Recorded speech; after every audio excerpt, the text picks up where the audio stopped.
Hello friends, welcome to my channel V N education. तो friends, आज हम लोग प्रैक्टिस सेट संख्या 13 प्रैक्टिस करेंगे। कितना? प्रैक्टिस सेट संख्या 13। इससे पहले हम लोगों ने 1 से लेकर 12 तक लगा रखा है, प्लेलिस्ट बना हुआ। दोस्तों जाइए रिवीजन स्टार्ट कर दीजिए। ध्यान दीजिएगा, हम लोग जी के जी एस का इसमें जो प्रश्न होता है 75 प्रश्न काफ़ी फुल डिटेल्स के साथ हम लोग इसमें डिस्कशन करते हैं। तो चैनल पर बने रहें, जो भी मैं पब्लिकेशन का भी लाऊंगा आप लोगों को, उससे आप लोगों को काफ़ी लाभ मिलेगा। ठीक है, चलिए देखते हैं। आज ये पहला प्रश्न है प्रैक्टिस सेट संख्या 13 का। तो दोस्तों ध्यान दीजिएगा, इससे साथ साथ हम लोगों ने काफ़ी सारे पब्लिकेशन का प्रैक्टिस सेट लगा रखा है, जो कि खान सर, क्राउन पब्लिकेशन, ज्ञान बिंदु, जीएस एकेडमी, प्लेटफॉर्म का वॉल्यूम 1 और वॉल्यूम 2। तो इतना सफिशियंट है, इसको आप लोग रिवीजन स्टार्ट कर दें, क्योंकि एग्जामिनेशन में काफ़ी इससे आपको लाभ मिलने वाला है। तो चलिए देखते हैं आज का पहला प्रश्न बिना देरी किए। और प्रश्न की ओर जाने से पहले एक रिक्वेस्ट है कि जो भी अगर चैनल को विजिट करके नहीं आए हैं, हमारे चैनल को सब्सक्राइब करें और अपने दोस्तों में शेयर ज़रूर करें। तो चलिए देखते हैं आज का पहला प्रश्न है। तो फ्रेंड्स ध्यान दीजिएगा, प्रैक्टिस सेट संख्या 13 का पहला प्रश्न है यहाँ पर। तो ब्रह्मपुत्र नदी के संदर्भ में निम्नलिखित में से कौन सा कथन सही है? ध्यान दीजिएगा, ब्रह्मपुत्र नदी के रिगार्डिंग पूछा जा रहा है कि इसके संदर्भ में कौन सा कथन सही है। ऑप्शन नंबर 1 संख्या कहता है, देखिएगा, इसे तिब्बत में सांगपो और चीन में यारलुंग जांगपो कहा जाता है। तो पहला वाला जो ऑप्शन है ये सही है आपका। 2 नंबर ऑप्शन कहता है चेमायुंगडुंग ग्लेशियर इसका स्रोत है। तो बिल्कुल सही है ये आपको, चेमायुंगडुंग से ही आपको ब्रह्मपुत्र नदी निकलती है। और 3 नंबर कहता है ऑप्शन कि फरक्का बैराज से यह बांग्लादेश में प्रवाहित होती है, जहां इसे पद्मा कहा जाता है। ये वाला आपको गलत हो जाएगा। ठीक है, तो ऑप्शन नंबर 1 और 2 सही है। तो इस प्रकार यहाँ से देखिएगा, राइट आंसर ऑप्शन नंबर यहाँ पर 3 हो जाएगा। केवल 1 और 2 यहाँ से सही उत्तर है। नेक्स्ट क्वेश्चन 2 नंबर देखेंगे कि सूर्य ऊर्जा का एक सतत स्रोत है, सूर्य के वायुमंडल में कौन सी न्यूक्ली फ्यूज हो जाती है? ध्यान दीजिएगा कि सूर्य ऊर्जा का एक सतत स्रोत है, जो कि सूर्य के वायुमंडल में कौन सी न्यूक्ली फ्यूज होती है? तो 2 का आपको यहाँ पर राइट आंसर ऑप्शन नंबर 2 ही हो जाएगा। ठीक है, हाइड्रोजन। ठीक है, उसका न्यूक्ली फ्यूज क्या होता है? हाइड्रोजन होता है। नेक्स्ट क्वेश्चन हम लोग देखेंगे 3 नंबर यहाँ से कि मोहम्मद पैगंबर का जन्म कहाँ हुआ था? ध्यान दीजिएगा, काफ़ी अच्छे प्रश्न है ये। तो 3 नंबर यहाँ पर ध्यान दीजिएगा, ऑप्शन नंबर 1 हो जाएगा मक्का में। ठीक है, मक्का में जन्म हुआ था। ध्यान दीजिएगा, अगर ईस्वी पूछता है तो 570 ईस्वी, इसे याद रखिएगा। ठीक है, 570 ईस्वी। ठीक है, नेक्स्ट क्वेश्चन हम लोग देखेंगे, वार एंड पीस पुस्तक के लेखक कौन है? यानी कि वार एंड पीस पुस्तक किसके द्वारा लिखी गई है? तो 4 का देखिएगा, ऑप्शन नंबर 2 हो जाएगा। ये लियो टॉल्स्टॉय के द्वारा लिखा गया है। किसके द्वारा? लियो टॉल्स्टॉय के द्वारा वार एंड पीस के लेखक है ये। नेक्स्ट क्वेश्चन, रात्रि के समय आकाश में कौन सा ग्रह लाल प्रतीत होता है? काफ़ी देखिएगा, ध्यान दीजिएगा, कौन सा जो प्लेनेट है आपको लाल रंग का वो प्रतीत होता है रात्रि के समय, कौन सा ग्रह? ठीक है, 5 का देखिएगा, ऑप्शन नंबर 3 हो जाएगा, ये मार्स ग्रह। ठीक है, आपको लाल रंग का ग्रह कौन सा है? मार्स, इसको लाल रंग का ग्रह कहा जाता है। तो मार्स यहाँ से आपको मंगल ग्रह यहाँ पर सही उत्तर हो जाएगा। ठीक है, एक और प्रश्न याद रखिएगा कि सबसे ज़्यादा उपग्रहों वाला ग्रह कौन सा है? तो शनि, याद रखिएगा। ठीक है, सबसे ज़्यादा उपग्रहों वाला ग्रह कौन सा है? तो शनि है यहाँ पर। ठीक है, नेक्स्ट क्वेश्चन यहाँ पर देखेंगे हम लोग 6 नंबर के, भारत का वह राज्य जिसका अधिकांश क्षेत्र अत्यधिक घने वनों के अधीन है। ठीक है, अधिकांश जो क्षेत्र पूछ रहा है कि घने वनों के अधीन है, कौन सा आपको स्टेट है वो? 6 का देखिए, ऑप्शन नंबर 1 हो जाएगा अरुणाचल प्रदेश। ठीक है, अरुणाचल प्रदेश, ये आपको नॉर्थ ईस्ट, ठीक है, नॉर्थ ईस्ट का ये राज्य है अरुणाचल प्रदेश। ध्यान दीजिएगा, अरुणाचल प्रदेश से एक और क्वेश्चन प्रश्न निकल के आएगा कि अगर पूछेगा कि जनसंख्या दृष्टि से आपको जनसंख्या घनत्व सबसे कम कौन से राज्य का है? तो अरुणाचल प्रदेश आप लोग उत्तर लगाइएगा। सबसे जनसंख्या घनत्व सबसे ज़्यादा, सबसे कम है आपको अरुणाचल प्रदेश का। कितना? 17 व्यक्ति प्रति वर्ग किलोमीटर। ठीक है, और वहीं आपको सबसे ज़्यादा अगर पूछ देगा जनसंख्या घनत्व के रिगार्डिंग कि सबसे ज़्यादा जनसंख्या घनत्व कौन से राज्य का है, तो अपना बिहार यहाँ पर याद रखिएगा। ठीक है, बिहार। ठीक है, बिहार कितना? 1106 व्यक्ति प्रति वर्ग किलोमीटर निवास करते हैं यहाँ। सबसे ज़्यादा जनसंख्या घनत्व अपने बिहार का है और सबसे कम अरुणाचल प्रदेश का है, 17 व्यक्ति प्रति वर्ग किलोमीटर। नेक्स्ट क्वेश्चन देखेंगे, 7 नंबर प्रश्न कहता है कि प्रधानमंत्री ने पारंपरिक शिल्प कौशल को बढ़ावा देने के लिए कौन सी योजना प्रारंभ करने की घोषणा की है? ठीक है, तो 7 का ऑप्शन नंबर 3 हो जाएगा, विश्वकर्मा योजना। क्या हो जाएगा? विश्वकर्मा योजना। अगला प्रश्न कहता है कि a thing of beauty is a joy for ever, पंक्तियाँ किसने लिखी हैं? ध्यान दीजिएगा, एग्जाम में आपको ये पंक्तियाँ जो होता है या कथन, ये सब भी 1-2 प्रश्न जरूर ही पूछा जाता है, इसलिए इस तरह का भी प्रश्न पे आप लोग ज़्यादा फोकस कीजिएगा। ठीक है, a thing of beauty is a joy for ever, ठीक है। ये पंक्तियाँ जो है कि किसके द्वारा ये लिखा गया है? 8 का आपको राइट आंसर ऑप्शन नंबर यहाँ पर ध्यान दीजिएगा 3 हो जाएगा। जॉन कीट्स के द्वारा ये लिखा गया है। किसके द्वारा? John Keats. Next question, Myanmar का पूर्वकालीन नाम क्या था? यानी कि म्यांमार का पुराना नाम क्या था? 9 का आपको राइट आंसर ऑप्शन नंबर 2 हो जाएगा बर्मा। क्या हो जाएगा? बर्मा यहाँ से आपका सही उत्तर होगा। 10 नंबर प्रश्न है कि ताजमहल की रूपरेखा यानी कि डिज़ाइन किसके द्वारा बनाई गई? ताजमहल की रूपरेखा यानी कि डिज़ाइन किसके द्वारा बनाई गई?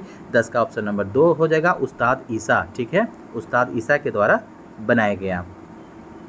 ताजमहल जो है कि कला जगत को शाहजहाँ की अनुपम देन है। ये शाहजहाँ ने इसको, ताजमहल को किसने बनवाया? शाहजहाँ, ये भी याद रखिएगा आप लोग। और उस्ताद अहमद लाहौरी इस मकबरे का मुख्य स्थापत्यकार थे, ठीक है ना, जिसे शाहजहाँ ने नादिर उल अस्र की उपाधि आपको प्रदान भी किया था, ठीक है। तो यहाँ पर उस्ताद ईसा आपको यहाँ से सही उत्तर हो जाएगा। नेक्स्ट क्वेश्चन देखेंगे, हरित स्थल यानी कि ग्रीनलैंड क्या है? ग्रीनलैंड क्या है? ठीक है हरित स्थल। 11 का ऑप्शन नंबर 2 हो जाएगा। ये बड़ी बर्फ़ की चादर है ये, ठीक है। क्या है? बड़ी बर्फ़ की चादर। नेक्स्ट क्वेश्चन, किस संशोधन के द्वारा धर्मनिरपेक्षता और समाजवादी ये शब्द भारतीय संविधान की उद्देशिका में जोड़े गए थे? ध्यान दीजिएगा, कौन से संशोधन के तहत पूछ रहा है कि धर्मनिरपेक्षता और समाजवादी, और एक और वर्ड था पंथ निरपेक्ष, ठीक है। ये तीनों यहाँ पर 2 ही दिया है। शब्द जो है कि भारतीय संविधान की उद्देशिका में जोड़े गए थे, तो जोड़ने वाला जो भी काम हुआ था तो यहाँ पर ध्यान दीजिएगा। और आपको वो 42वां संविधान संशोधन के तहत हुआ था।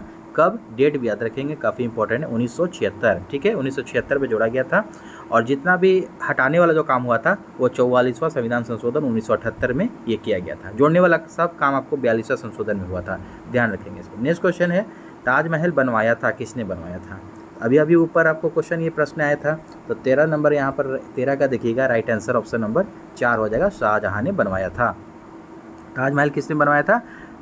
शाहजहाँ ने। इसका निर्माण जो है आपको ताजमहल का कब से शुरू हुआ था? 1632 में शुरू हुआ था और लगभग 1652 में आपको ये बन करके तैयार हुआ था, ठीक है। नेक्स्ट क्वेश्चन हम लोग देखेंगे, संसद के 2 सत्रों के मध्य समय अंतराल नहीं होना चाहिए। ध्यान दीजिएगा, संसद के 2 सत्रों के मध्य समय अंतराल नहीं होना चाहिए, यानी कि कितना से अधिक नहीं होना चाहिए। 14 का राइट आंसर ऑप्शन नंबर देखिएगा 2 हो जाएगा। 6 माह से अधिक नहीं होना चाहिए, यानी कि जो संसद के 2 सत्रों का जो ये टाइम पीरियड जो होता है आपको अंतराल, समय अंतराल होता है वो 6 महीना का होता है, यानी कि 6 महीने से ज़्यादा पार नहीं होना चाहिए। नेक्स्ट क्वेश्चन देखेंगे। नेक्स्ट क्वेश्चन आपका कि राष्ट्रपति के चुनाव के लिए निर्धारित अधिकतम आयु क्या है? यानी कि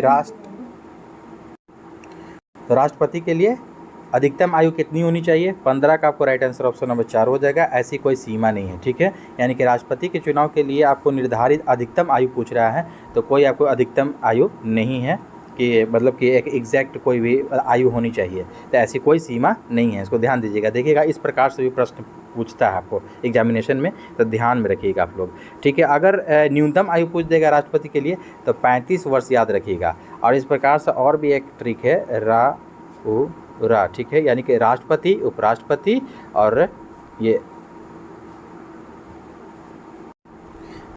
और एक रा से हो जाएगा राज्यपाल। राष्ट्रपति, उपराष्ट्रपति और राज्यपाल, ये तीनों के लिए आपको न्यूनतम आयु जो होती है 35 वर्ष होती है। इसको ध्यान में रखेंगे। नेक्स्ट क्वेश्चन देखेंगे हम लोग 16 नंबर, भारतीय बिस्मार्क के रूप में कौन जाना जाता है? भारतीय बिस्मार्क के रूप में कौन जाना जाता है? तो 16 का आपको राइट आंसर ऑप्शन नंबर 3 हो जाएगा, पटेल, यानी कि सरदार वल्लभ भाई पटेल को भारतीय बिस्मार्क के रूप में जाना जाता है। नेक्स्ट क्वेश्चन, अली अकबर निम्नलिखित में से कौन सा संगीत वाद्य यंत्र जो है बजाते हैं? अली अकबर के बारे में पूछा जा रहा है। 17 का ऑप्शन नंबर 3 हो जाएगा, सरोद, ठीक है, सरोद बजाते हैं। तबला के लिए जाकिर हुसैन, याद रखिएगा नाम। बांसुरी के लिए आपको हो जाएगा ये बांसुरी के लिए आप लोग ये इसका बताइएगा कमेंट में करके। और सितार रविशंकर प्रसाद हैं, इसको ध्यान रखिएगा। नेक्स्ट क्वेश्चन, थाईलैंड के नए प्रधानमंत्री के रूप में किसे चुना गया है? थाईलैंड के नए प्रधानमंत्री के रूप में किन्हें चूज़ किया गया है? Option number 1 Srettha Thavisin. कौन है इनका नाम? थाईलैंड के, ध्यान दीजिएगा, थ से थाईलैंड, थ से थाविसीन। इसको आप ट्रिक बनाकर किस तरह से याद कर लीजिए, ठीक है। थाईलैंड के नए प्रधानमंत्री कौन बने हैं? श्रेथा थाविसीन। नेक्स्ट क्वेश्चन आपका, अध्यापक दिवस मनाया जाता है, ध्यान देंगे, अध्यापक दिवस कौन से डेट को मनाया जाता है? 19 का राइट आंसर ऑप्शन नंबर 4 हो जाएगा। 5 सितंबर को मनाया जाता है अध्यापक दिवस, ठीक है, टीचर्स डे, 5 सितंबर। अगर यहीं आपको विश्व अध्यापक दिवस अगर बोल देगा वर्ल्ड में तो 5 अक्टूबर भी याद रखिएगा, ठीक है, 5 अक्टूबर। नेक्स्ट क्वेश्चन, कि सामूहिक खेती यहाँ के घास स्थलों में की जाती है। सामूहिक खेती जो की जाती है यहाँ के घास स्थलों में, कहाँ के घास स्थल में किया जाता है? तो स्टेपीज याद रखेंगे आप लोग, स्टेपीज में किया जाता है। अगला प्रश्न है बोस्टन टी पार्टी थी, बोस्टन टी पार्टी क्या थी? तो 21 का ऑप्शन नंबर यहाँ पर देखिएगा चाय हो जाएगा, 4 हो जाएगा। चाय कर के विरोध है, ठीक है ना, चाय कर के विरोध था Boston T party. Boston T party की ये जो घटना घटी थी, ये कब घटी थी? तो 1773, याद रखेंगे डेट, 1773 ईस्वी में। और इसके नायक कौन थे? सैमुअल एडम्स, नाम भी याद रखेंगे, सैमुअल एडम्स। नेक्स्ट क्वेश्चन, निम्नलिखित में से किस आंदोलन का नेतृत्व महात्मा गांधी के द्वारा नहीं किया गया था? महात्मा गांधी के द्वारा नहीं किया गया था, पूछ रहा है प्रश्न। तो 22 का देखिएगा ऑप्शन नंबर 3 हो जाएगा, बारदौली सत्याग्रह। ये आपको है सरदार वल्लभ भाई पटेल के द्वारा किया गया था, इसका नेतृत्व उन्हीं के नेतृत्व में। सविनय अवज्ञा आंदोलन जो हुआ था, ठीक है, सविनय अवज्ञा आंदोलन 1930 में हुआ था, आपको छोटा डेट 6 अप्रैल 1930, जो दांडी मार्च के दौरान शुरू किया गया था। चंपारण सत्याग्रह 1917 में हुआ था, गांधी जी ने ये भी किया था। असहयोग आंदोलन 1920 में हुआ था, अगस्त 1920 से स्टार्ट हुआ था, 1920-22 चला था। तो ये तीनों आपको गांधी जी के द्वारा किया गया था, लेकिन बारदौली सत्याग्रह सरदार वल्लभ भाई पटेल के द्वारा चलाया गया था। 23 नंबर प्रश्न कहता है कि यूपीएससी यानी कि संघ लोक सेवा आयोग के सदस्य कितनी अवधि तक के पदासीन रहते हैं? ठीक है, अपने पद पर आसीन रहते हैं, यानी कि देखिएगा ऑप्शन नंबर यहाँ पर 4 देखेंगे, यहाँ पर 6 वर्ष तक या 65 वर्ष तक की आयु का होने तक, जो भी पहले हो इनमें से पूरा हो जाए, जो भी इनमें से कार्यकाल पूरा पहले हो जाए, 6 वर्ष तक या तो फिर 65 वर्ष की आयु तक होने तक आपको यूपीएससी के जो अध्यक्ष है वो पदासीन रहते हैं। नेक्स्ट क्वेश्चन है आपका कि IRDP किसके दौरान प्रारंभ की गई थी? IRDP किसके द्वारा?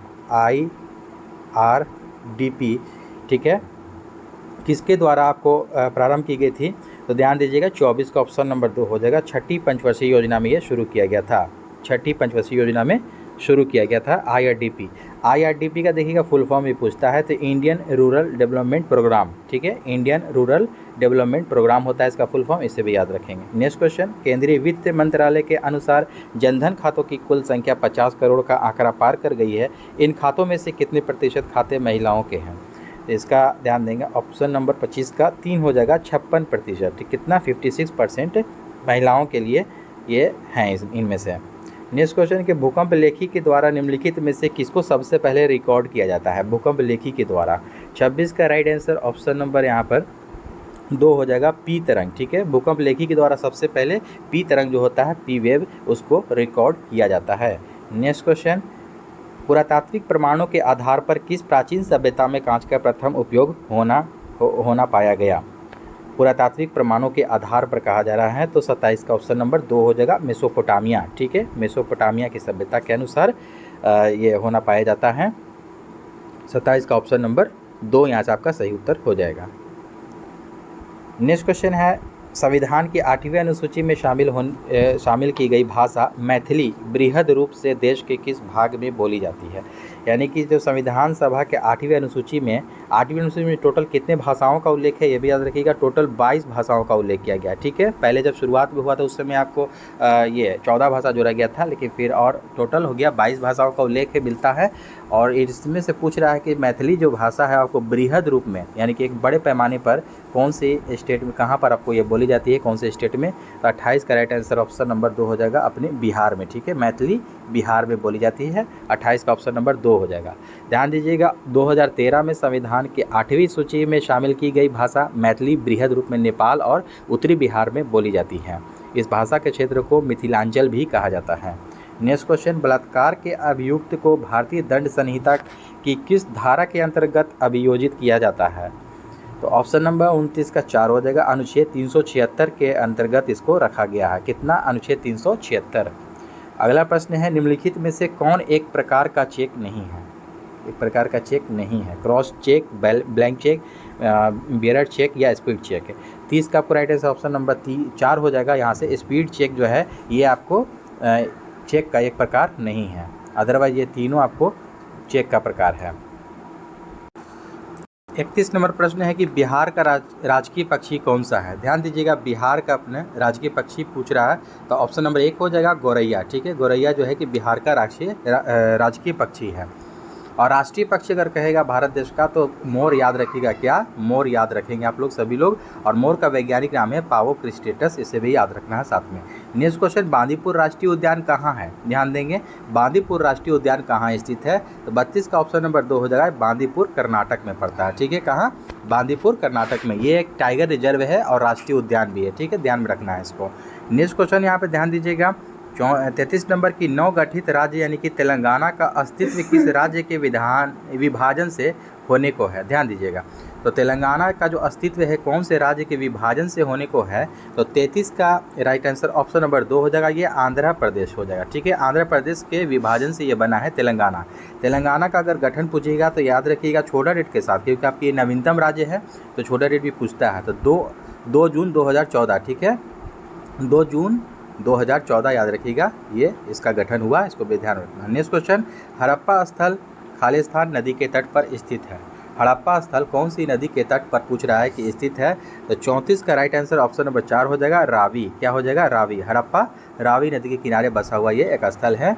ठीक है, सिंधु सभ्यता का यह स्थल है, तो उसको ध्यान में रखिएगा। ठीक है, नेक्स्ट क्वेश्चन, किस भारतीय राज्य ने किसी भ्रष्ट अधिकारी की संपत्तियों को राजसात करने के कानून पारित किया है? 35 का राइट आंसर ऑप्शन नंबर 2 हो जाएगा, बिहार। यहाँ से अपना राइट आंसर हो जाएगा, इसको BBI लगा लेंगे, काफ़ी इंपॉर्टेंट प्रश्न हो जाएगा ये। यानी कि कह रहा है कि कौन सा भारतीय राज्य है जिसने भ्रष्ट अधिकारी की संपत्तियों को राजसात करने का कानून पारित किया है? तो बिहार यहाँ से सही उत्तर होगा। नेक्स्ट क्वेश्चन यहाँ पर कहता है 36 नंबर, निम्नलिखित में से कौन सा स्थल राजगीर में स्थित नहीं है? इनमें से पूछ रहा है, नहीं पूछा जा रहा है। तो 36 का राइट आंसर देखिएगा, मलिक बया का मकबरा, ये आपको राजगीर में नहीं है। देखिए, विश्व शांति स्तूप ये आपको राजगीर में है, मनियार मठ भी राजगीर में पड़ता है, और वेणु वन भी आपको राजगीर में ही पड़ता है, इसको ध्यान में रखिएगा। मलिक बया का जो ये मकबरा है ये आपको बिहार शरीफ में पड़ता है, इसको भी ध्यान में रखेंगे। कहाँ पड़ता है? बिहार शरीफ में ये है।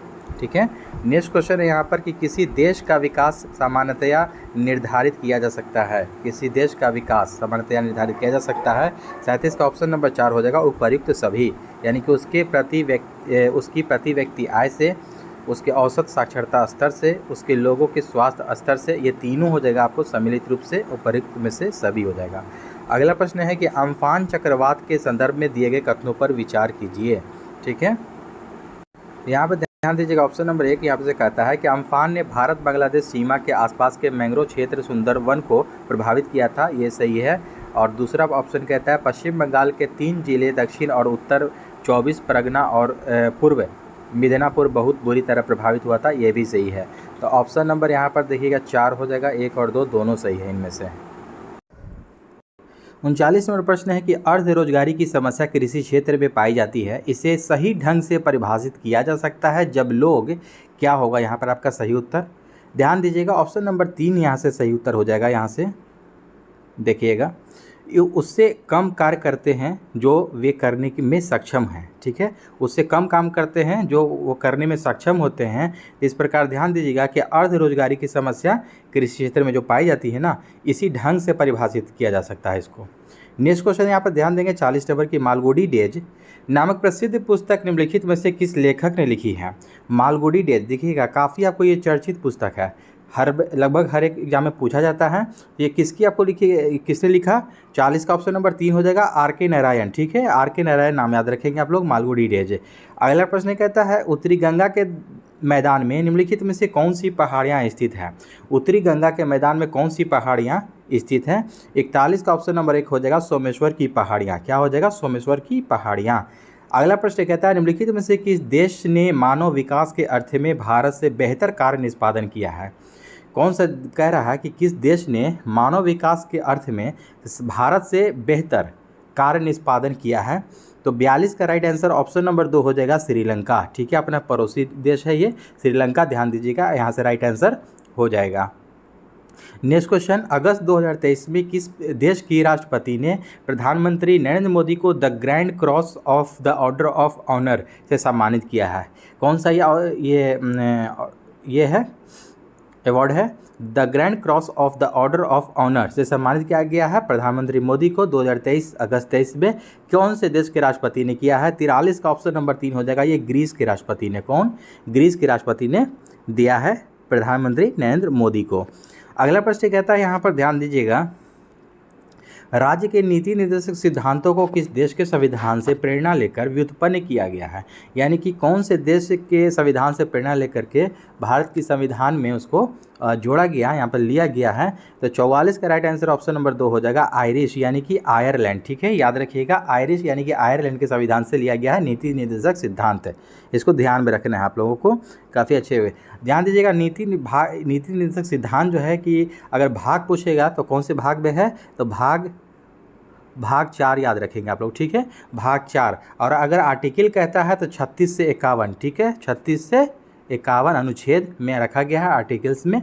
नेक्स्ट क्वेश्चन है कि भारतीय संविधान के भारतीय राज्य को एक धर्मनिरपेक्ष राज्य परिभाषित करता है, इसका तात्पर्य क्या है? ठीक है, इसका तात्पर्य क्या है कि भारतीय संविधान भारतीय राज्य को एक धर्मनिरपेक्ष राज्य परिभाषित करता है। तो 45 का ऑप्शन नंबर देखिएगा 1 हो जाएगा, राज्य का कोई राजकीय धर्म नहीं है। ठीक है, राज्य का कोई भी राजकीय धर्म नहीं है। तो ये अपना भारत क्या है, भारत एक धर्मनिरपेक्ष राज्य है, इसको ध्यान में रखना है। नेक्स्ट क्वेश्चन देखेंगे हम लोग।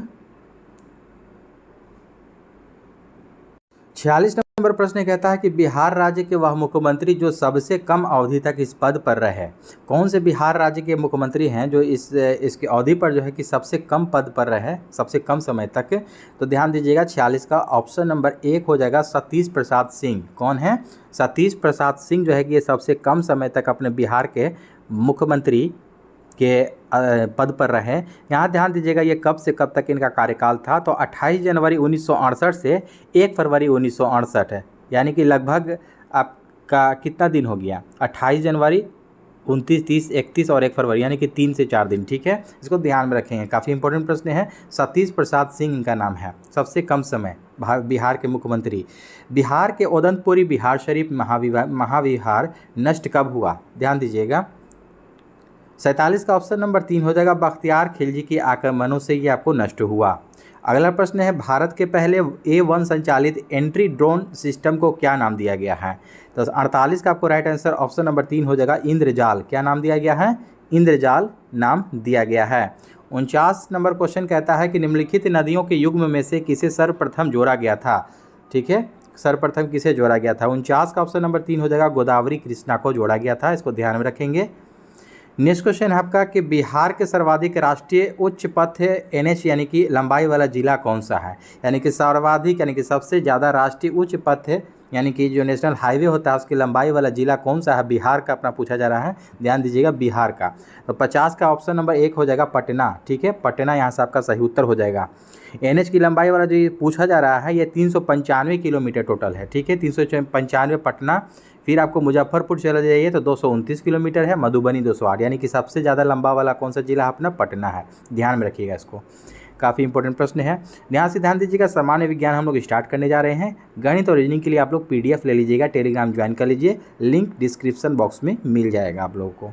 अगला प्रश्न कहता है कि इसमें देखिए, निम्नलिखित में से वह कौन सी गैस सबसे हल्की है इनमें से? नाइट्रोजन, हाइड्रोजन, अमोनिया या कार्बन डाइऑक्साइड CO2? ठीक है, कौन सा है?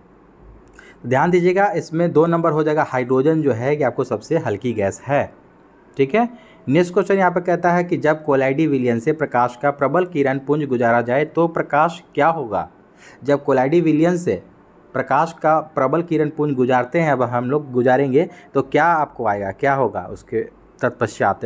तो ध्यान दीजिएगा, आपका 52 का आपको राइट आंसर ये छितरा जाएगा, ऑप्शन नंबर 1 हो जाएगा। यहाँ से आपका क्या हो जाएगा? प्रकाश पुंज छितरा जाएगा।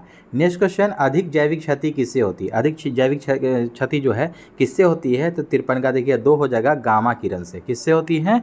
गामा किरण से अधिक जैविक क्षति होती है। नेक्स्ट क्वेश्चन, संबंधित मध्य युग में के क्रांतिक कोण से अधिक आपतन कोण पर सघन से विरल माध्यम की ओर जाने वाली प्रकाश किरण क्या करती है? तो यहाँ पर ध्यान दीजिएगा, 54 का ऑप्शन नंबर 4 हो जाएगा, समग्र आंतरिक प्रवर्तन। समग्र आंतरिक प्रवर्तन यहाँ से आपका सही उत्तर होगा।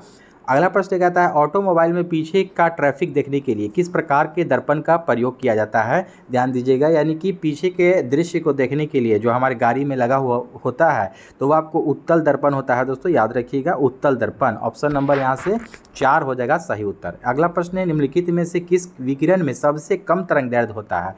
यहाँ ध्यान दीजिएगा, सबसे कम तरंगदैर्ध्य के बारे में पूछ रहा है। सबसे कम एक्स किरण, अल्फा, बीटा या गामा, कौन सा हो जाएगा। 56 का राइट आंसर ऑप्शन नंबर 3 हो जाएगा। गामा किरण में जो है सबसे कम तरंगदैर्ध्य होता है, इसको ध्यान में रखिएगा, ठीक है, गामा किरण।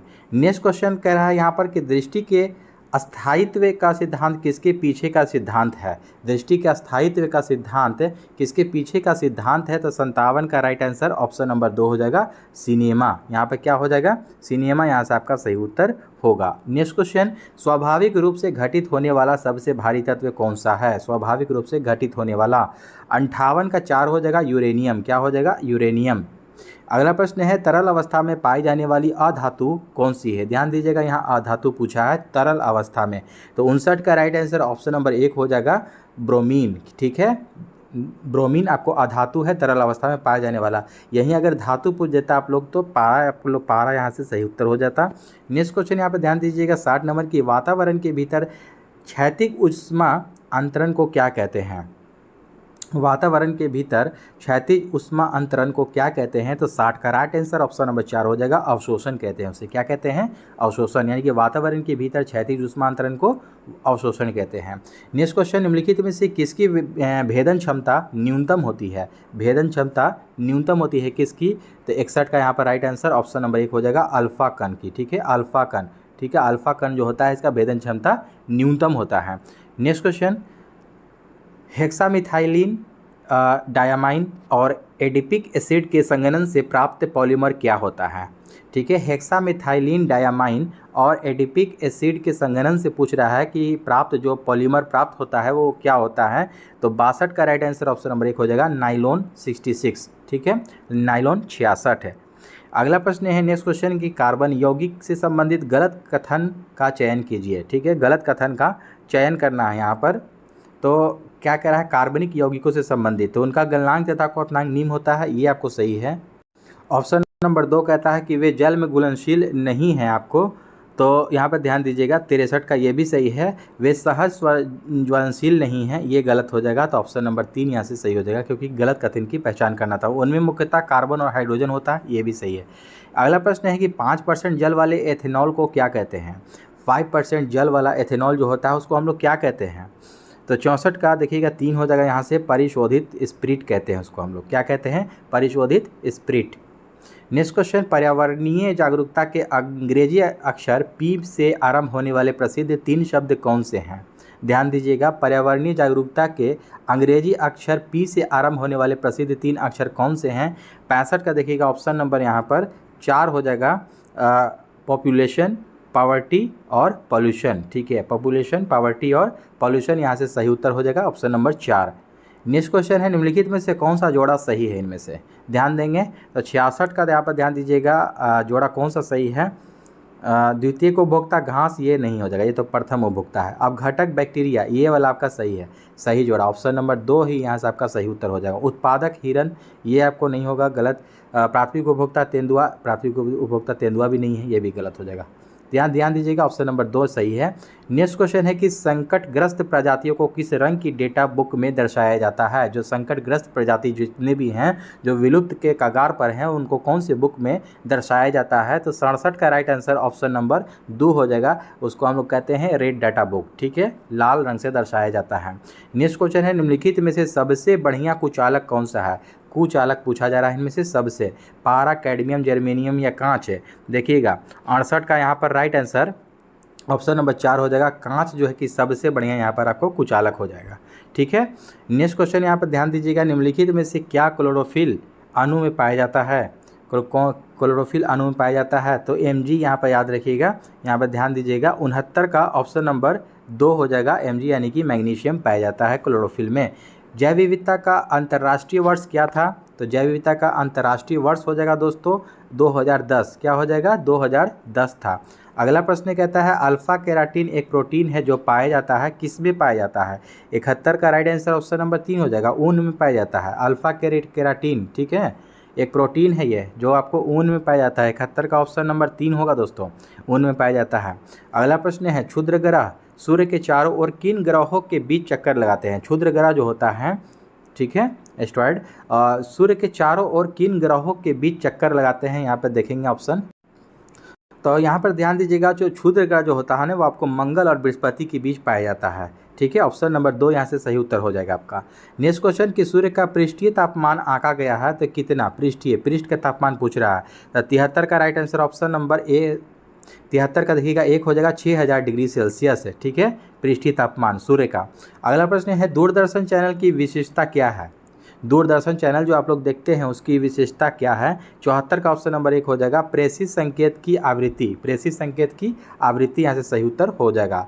नेक्स्ट क्वेश्चन देखिएगा, इस सेट का अंतिम प्रश्न है कि निम्नलिखित में से कौन सी डिस्क प्रचालन तंत्र यानी कि DOS कमांड है? यहाँ पर ध्यान दीजिएगा, DOS यानी कि डॉस पूछ रहा है ये, DOS यानी कि कह रहा है निम्नलिखित में से कौन सी डिस्क प्रचालन तंत्र कमांड है, ठीक है, यानी कि डिस्क ऑपरेटिंग सिस्टम, DOS का फुल फॉर्म होता है। तो 75 का यहाँ पर ध्यान दीजिएगा राइट आंसर ऑप्शन नंबर 4 हो जाएगा फॉर्मेट। क्या हो जाएगा? कौन सा कमांड है ये? फॉर्मेट का कमांड है, इसको ध्यान में रखेंगे। तो दोस्तों आई होप कि आज का भी ये सेशन अच्छा लगा हो। अच्छा लगा तो हमारे चैनल को सब्सक्राइब करें और अपने दोस्तों में भी शेयर ज़रूर करें। तो मिलते हैं एक और नेक्स्ट सेट में। जय हिंद।